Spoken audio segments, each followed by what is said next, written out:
Adik-adik sekalian, sebelum kita nanti baca Al-Quran sedikit, mudah-mudahan ya, mudah-mudahan.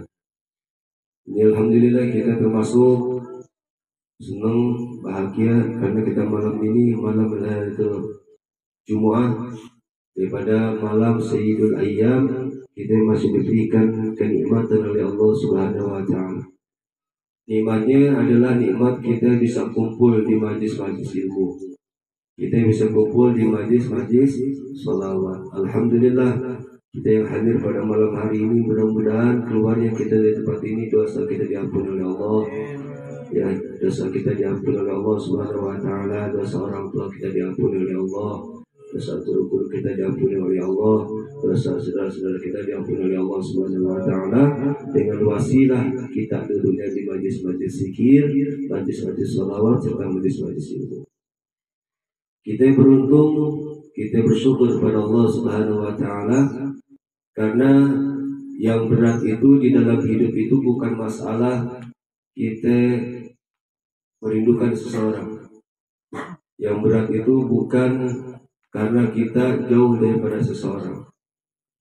Lalu apa yang berat itu? Yang berat itu adalah melangkahkan kaki kita menuju ke tempat-tempat yang baik. Menuju ke tempat-tempat yang baik. Karena banyak kaki yang mampu berjalan sejauh itu, dia bisa ke Eropa, bisa kemanapun tempat-tempat rekreasi, tetapi di saat untuk hadir di majlis ilmu, hadir ke masjid, hadir ke tempat-tempat yang baik, maka kaki itu berat. Ya, kaki itu berat. Tapi kalau untuk melangkah ke tempat kemaksiatan, untuk melangkah ke tempat hiburan, melangkah ke tempat hal-hal yang dimana menjauhkan kita daripada Allah Subhanahu wa taala, itu kaki bawanya cepat banget. Kaki ini bawanya cepat, tapi kalau kita mau melangkah ke tempat yang baik, ke tempat yang dimana di situ ridha Allah, rahmat Allah diturunin, itu kaki bawanya berat banget, benar nggak? Benar. Itu mata kalau bisa untuk melihat ke kemaksiatan, nonton, ya lihat main HP, mata kuat nggak melihatnya? Kuat. ML, saya main ML sini. Oh, kuat. Sampai pagi ya, kuat kan? Tapi kalau ngaji, bawahnya gimana? Ngantuk. Duduk. Kalau duduknya di tempat yang enak, betah enggak? Duduknya begini kayak enak, jangan nongkrong, main HP. Terus duduknya kayak gini, wow, udah macam-macam. Enak. Tapi kalau duduknya majlis ilmu, udah kagak betah kita pasti. Atau kayak panas, waktu udah panas. Itu setan udah enak banget, kata setan. Udah bangun cepetan, terus kayak gitu. Matanya dipelurukin tuh, gimana caranya kan ngantuk sama setan. Kupingnya terus makin kita dekat sama Allah, makin kita rajin duduk di majlis ilmu, itu setan makin yang godain kita udah bukan kopral lagi tuh. Udah bukan kopral lagi tapi sahabat.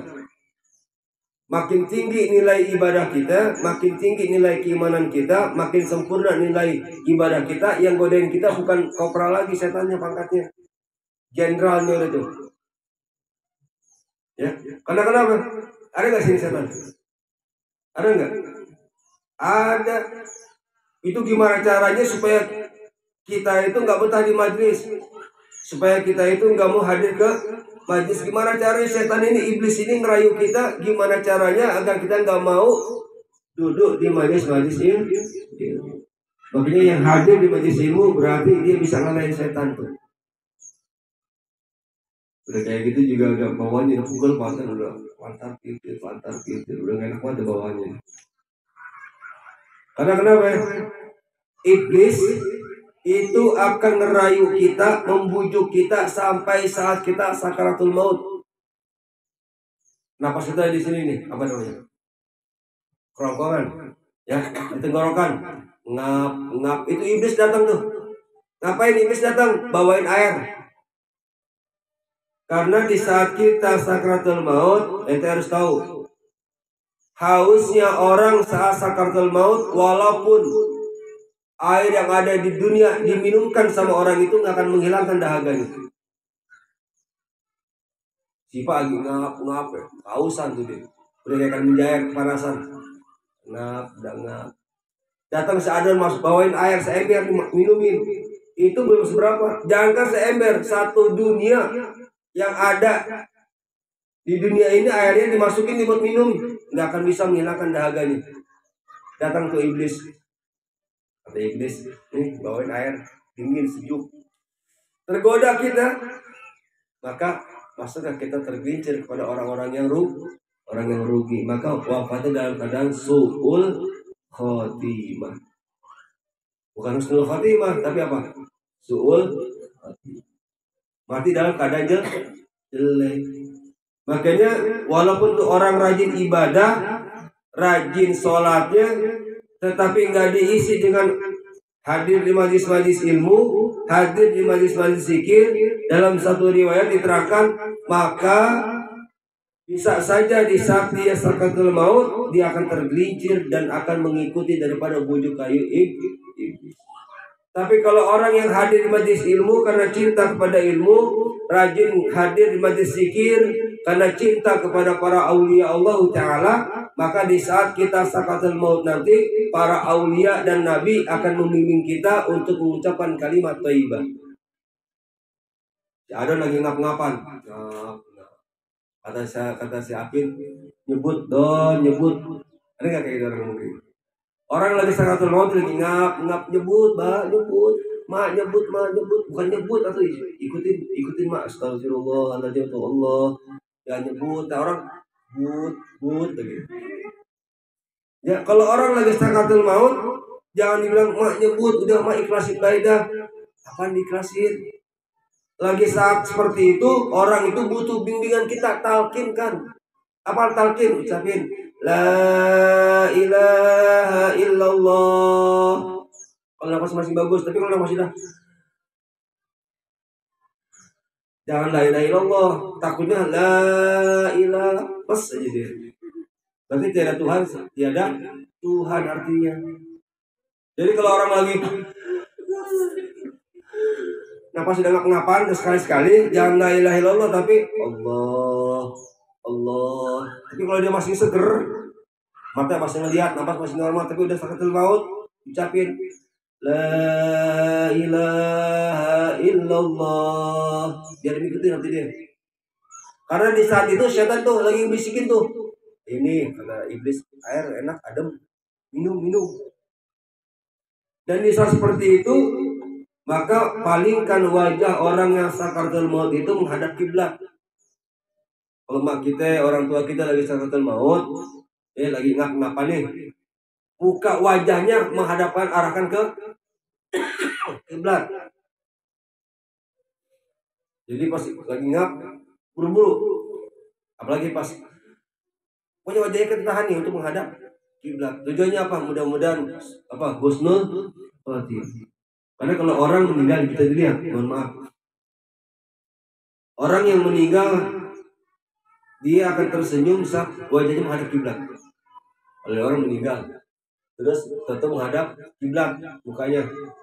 Kita kan dia menghadap ini tidurnya. Meninggalnya berarti ambil ke kiri kan, tapi mengarah kiblat. Orang itu insya Allah ahli jannah. Tapi kalau ada orang meninggal malu kiri, kita balik ke kanan kagak bisa, kiri lagi. Hati-hati, itu ahli neraka. Makanya kita baca ratib, apa tujuannya? Kita ini ibadah kita nggak bener, ya. Sholat kita nggak bener. Dengan kita baca ratib, dengan kita zikir kepada Allah, dengan kita sholawat, insya Allah di saat kita wafat, di saat kita sakaratul maut, maka para aulia Allah Ta'ala ini berserta Nabi Muhammad akan ngebimbing kita mengucapkan kalimat la ilaha illallah. Semuanya bakal mati nih. Cipa mati, Adon apalagi, Stella mati, Setia mati, semua juga bakal mati nih. Camat nih, apa camat? Calon mati, Aska juga mati. Alif apa lagi? Ya. Seganteng-gantengnya Adon kalau udah mati, terbujur kaku, nggak ada napasnya, nggak ada ruhnya, mau nggak nemenin di kamar? Coba tanya. Ada dekat sama Pak Hari nih. Ri, kamu tanya sama Pak Hari.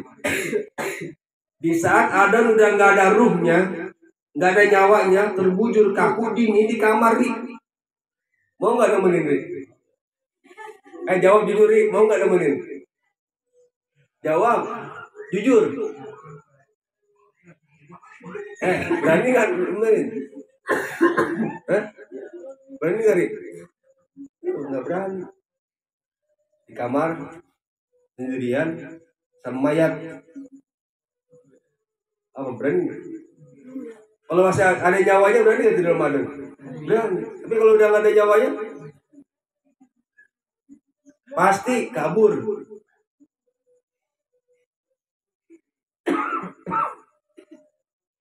Yang gini, pernah ngalamin. Ada meninggal di kamar atau di ruangan atau di mana? Di satu keluarganya nggak ada nih, sendirian. Jujur aja kayak bingung. Pas dia jangan dibangun lagi, dibangun lagi. Ada perasaan namanya manusia, ada nggak perasaan kayak gitu? Ada. Jangan sama orang lain, sama orang tua kita sendiri mungkin bisa kayak gitu. Kalau udah nggak ada nyawa, si Ica, mohon maaf, emaknya udah nggak ada nih, mohon maaf ya. Mau contoh ya, di kamar sendirian, udah nggak ada nyawanya, berarti kan nungguin semalaman. Sendirian di rumah, sama emak udah nggak ada nyawanya, semalaman di rumah tuh nggak ada sama-sama lagi, kita berdua, berani nggak? Berani nggak sih Pak? Kan emak sih Pak, berani nggak? Ya, makanya di saat kita diberikan kenikmatan oleh Allah Subhanahu wa taala, maka gunain kesempatan itu untuk kita sering hadir di majlis ilmu. Kita duduknya di majlis ilmu itu kalau kita buka, subhanallah manfaatnya, fadilahnya banyak banget. Ya, fadilahnya banyak banget. Makanya kita bersyukur pada Allah, ini malam kita ditakdirkan oleh Allah Subhanahu wa taala untuk kita bisa duduk simpuh bersama-sama mengingat Allah Subhanahu wa taala. Mudah-mudahan ini malam malaikat-malaikatnya Allah turun. Sebagaimana Allah Subhanahu wa taala memerintahkan setiap malamnya untuk kepada para malaikat untuk turun mencari di mana tempat riungan-riungan yang tempat itu dibacakan zikir kepada Allah, ingat kepada Allah, bersalawat kepada Allah, mengkaji ilmunya Allah, maka di situ malaikat turun dan berdoa mohon ampun untuk orang yang hadir di majlis ilmu. Kalau malaikat yang udah berdoa, kalau malaikat yang udah minta, kira-kira dikabulkan sama Allah? Ya? Kalau malaikat yang udah berdoa nih, ya malaikat berdoa, ya Allah ampuni dosa Adon, ya Allah ampuni dosa Sipa, ya Allah ampuni dosa Majlis Salim itu yang hadir. Kira-kira dikabulkan sama Allah? Dikabul. Makanya beruntung kita bisa hadir di majlis ilmu. Alhamdulillah. Mudah-mudahan kalian tetap diberikan keistiqomahan. Kalau ente semuanya dari muda udah senang hadir majlis ilmu, maka insya Allah kalau ente nanti punya keluarga, punya keturunan, maka keturunan kalian menjadikan orang-orang yang cinta majlis, orang-orang yang cinta ilmu. Amin ya rabbal alamin.